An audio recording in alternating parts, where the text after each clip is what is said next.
Bow. Bow. It's a bow year. It's bow-tastic. That was terrible. Anyway. Hopeless romantic, fascinated little dramatic. Hello, and welcome to the very first video of 2023, aka how I wrote Hopeless Romantic. We're gonna try a couple of new styles this year. I don't want it to be like super repetitive, but we'll see. We'll see how you guys like this. As I was trying to plan out and figure out the songs for 2023, I knew two things. I knew that I wanted to continue releasing one song per month. And I knew that I wanted there to be an overarching story to all the songs. I didn't want them to be just like random single releases, but something that have a sort of like a thread, red thread going through all of them. And as I was trying to figure out what exactly the style was going to be, the direction, I have been longing for quite some time to go back to pop. You know, I started by doing just straight up pop, house party, really like all the songs. And then during COVID, I kind of went to a more acoustic style, did Tuscany and all of that. And last year was sort of like a blend of songs between some of the more straight up pop that I used to do, like the February song in April, and something a bit more acoustic based, like let's say the September song, the November song. But this year I was like, you know what? Let's just make it fun. The overarching goal was to make things fun. Let's make songs that you could put your headphones in, play these songs, and dance around your bedroom to boost your serotonin. Like songs that just sound like a party. They have a good time. Because I knew I wanted to do straight up pop, I wanted to have like its own flavor to it. And one of my all-time favorite artists are ABBA. I love how musical-esque the storytelling is through the music, through the lyrics, the melodies. I was like, perfect, let's have ABBA disco era as like our main inspiration for the sound. And then just the feeling of it should be like watching a early 2000s rom-com. Like I want the experience of listening to these songs to have the same emotional reaction as you would have to watching a early 2000s rom-com. I was listening to a bunch of different pop songs and trying to get inspiration. I was like, you know, most of these songs are about love, so why don't we just make up since we're inspired by rom-coms, why don't we just come up with this, you know, perfect rom-com inspired love story and have all the songs be about these two people meeting. The goal was set right there, and then we were off. It's a Friday night, turned on all her lights. Ooh, an open window. Hairbrush at her lips, towel hugs her hips. Ooh, she's going out.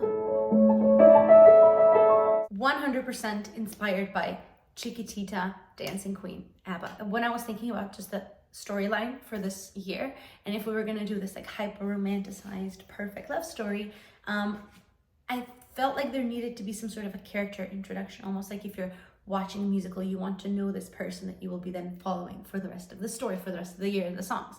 And in order to sell this idea of like this perfect romanticized love, I think you had to explain that the person you're following is someone who really romanticizes life and tries to see beauty in the world around her, you know, just like an introduction of like this, a little chaotic, caffeinated, a little dramatic, hopeless romantic living in the 21st century.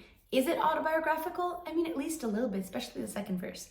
I didn't initially know that we were gonna start just with the piano. It just kind of worked out as what I was producing it, but I wanted it to feel like if you're sitting in a theater watching a musical, you know, the curtains open up and it's just like spotlight on this one girl in her bathroom, hairbrush at her lips, like open window, whether she's in a house or apartment building, whatever, singing this song, you know, like this is, oh, and I like that it starts with just the piano because it gives it that more of like an introductory feel to it. Because it is inspired by Dancing Queen, the opening line of the song is, it's a Friday night, turned on all her lights. The first verse, the very first opening line of Dancing Queen is, Friday night and the lights are low. So I'm like, it could be kind of cool to take some of those lyrics and flip them on its head somewhat, and do like a little nod to ABBA. Thank you for all you've done.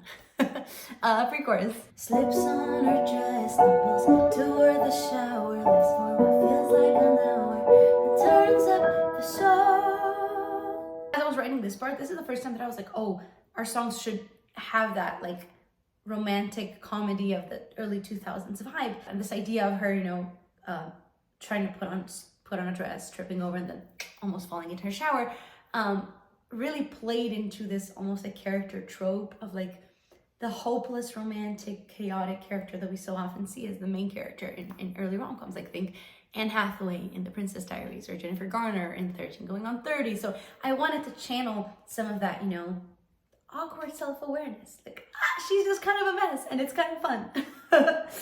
Chorus. Just another hopeless, romantic, caffeinated little dramatic in an age increasingly manic.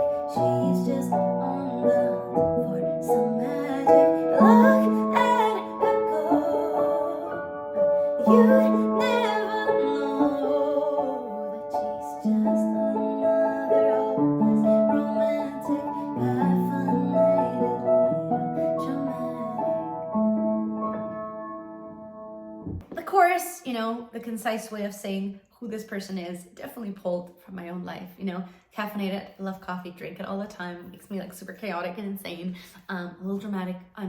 Yes, definitely dramatic. And in an age increasingly manic, she's just on the hunt for some magic. I thought that was a very key line in order to justify everything else that comes in the songs after. I feel like ever since the pandemic happened, the world has just seemed like gone off the rails. Like everything seemed to be relatively, you know, okay.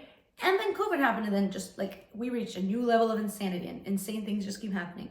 And I think this idea of in a world that's increasingly manic, she's on the hunt for just a little bit of magic. She's just constantly looking for ways to make life just a little bit more beautiful, which I like to think that I do, but also I think it helps to understand everything else that comes in the following songs and how romantic everything turns out to be.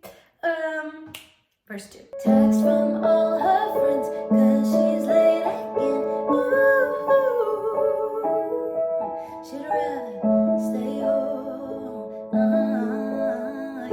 Curled up in her bed with a book instead. But ooh,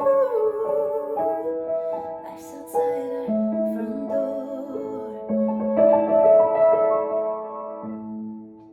This verse, I think, is the most autobiographical, and you know, whenever I like make plans with people to meet up with them, I'm always late. I was like, oh, I'll be there at 6, and then I'm not there until like 6:30. It's bad. It's very, very bad. I always completely underestimate how much I'm gonna need to like get ready and get somewhere.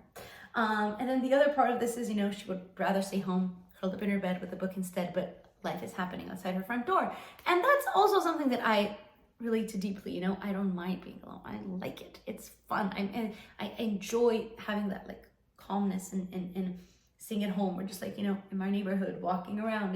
It's where I find that I'm usually most productive and most not inspired, but it's easiest for me to work in this calm, familiar environment. But then also there's this reminder, you know, that it's good to go outside and experience the world outside, because that's where life happens, and it's fun and it's exciting, and I should do more of it. That's Hopeless Romantic. I wanted this one to keep it relatively short. There's nothing too fancy about it, but I think it sets the tone really well for everything that's about to come. Yeah, so this year, we're just gonna have fun. It's just pure fun. Let me know what you guys think in terms of what kinds of content you would like to see related to these songs. And I will see you with song number 2 in February. Just another hopeless romantic.